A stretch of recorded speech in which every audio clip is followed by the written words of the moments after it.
All right, this is taking shape here. I'm trying to think of having creature comforts, but also different ways to cook. So everybody who knows me knows I'm really big into cooking. Plan on making it a staple of this channel that we got going on here, that we're getting started. So we got this Pit Boss pellet smoker slash grill. And these always work good. I love these. These cook food so consistently, and you can just leave them alone, and you can give us some options to smoke out on the road without having to build fires or anything, especially with things being as dry as they are. So we don't have to worry about burn bans or anything like that. We have alternative cooking methods, considering that doesn't draw much power. It just runs a fan for the most part. And a heating element, but once it's really heated up, I don't believe it really uses the heating element anymore. It mainly just feeds the fire. So whereas we have an ample amount of solar here, and we can run the interior stove, which is all electric, it pulls probably about 12 to 1400 watts of power to cook. So, which is not very much, but when you're trying to conserve power, for some reason you have, you know,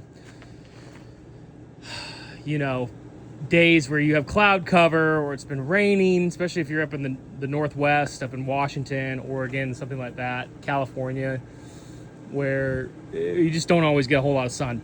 You got to have alternative cooking sources, otherwise you're just kind of shit out of luck, especially if there's burn bans going on.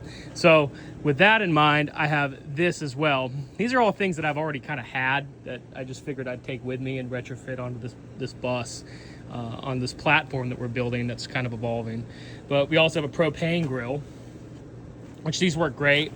I bought this brand new for my boat, used it maybe once or twice, so it should be a good addition to this. But this gives us another option to run it off propane, which we have our propane tank here, and I just need to hard line from here into this line right here, which won't be a problem. It's a couple fittings, and then we'll have constant propane source there, and then a valve to shut it off, of course. So added a toolbox. I'm not really quite sure I'm gonna put it in it yet, but we have it, so that's good. I need to build some sort of grease catch bin for this, underneath this. This is our fuel tank. I haven't done the final wiring yet, or the fuel water separator and the handle. My plan here is, obviously, since we're gonna have cooking stuff near it, we're gonna throw a fire blanket over it when we cook. So that will work good. I'm thinking adding another stand here, welding that up, that comes out over the top of this and maybe comes to the side, so I have a little bit more storage on the side of this window and maybe a little bit above the top here. And then we have a bunch of space out here. I mean, we're not really anywhere near our weight capacity for the back of this bus. So I'm thinking, I have this weird idea that I'm gonna mount this and weld this to the outside of this tilt bracket, which is a Bayou Classic burner for, like, you know, crawfish pots or boiling large amounts of food, whatever. It doesn't really matter. Yeah, I mean, I think it'd be worth it to have it on it, especially with the extra space I have. But I also have this other idea that I'm thinking I'm going to do, especially since we have a lot of cooking stuff out here. I'm going to make a breakdown prep table that mounts to the outside of this lower beam here, so that when it's collapsed, it's a rack for storage, and when it's put out, it's a prep table.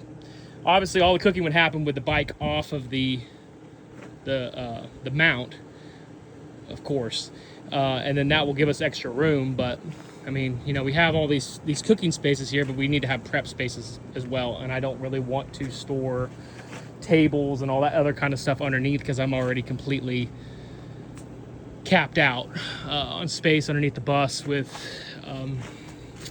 dry food provisions, gear, all kinds of stuff. So that's kind of where we're at with this rack. It's kind of evolving. and it's turning out pretty cool. I like it.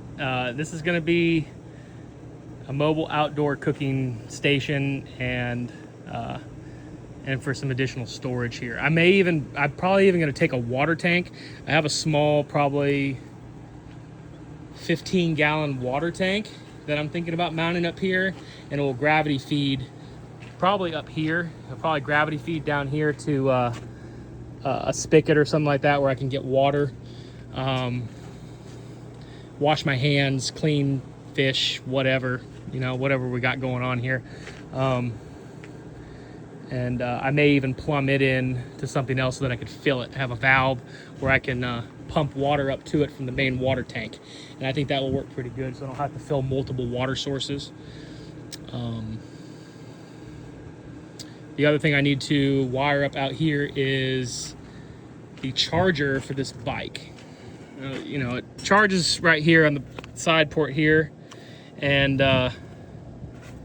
it will charge while I'm driving down the road, because we have a multitude of batteries in here. And this is half of our solar setup and our power setup. Right now I'm on shore power, but we have a whole nother battery bank over there on the other side. With our solar charger and our 100 amp hour charger. That's our inverter up there. We have a secondary inverter, which I'm probably going to keep in the box. It's more so for my build later, but it's a 24 volt inverter is the one that I have. This is a 12 volt system. I really just don't want to mess with trying to convert the main system over to 24 volt. I can manage the amps that I pull now, so it works fine, but I'm going to run power from the charger over here to the back of the bus so that the charger stays dry, and it will charge from the inverter and charge this bike here. So they say you can get 100 miles out of it on going about 15-20 miles an hour. You're going faster than that, you're gonna get less than that. Plus I'm a big guy, but it needs to stay charged, because this is pretty much my going around town vehicle if I'm not riding the one wheel short distance. But if I'm somewhere for a couple days or weeks or at a time, this will be what I've been riding. So I'm not going to be driving this monster into town all the time, even if it's only 32 foot.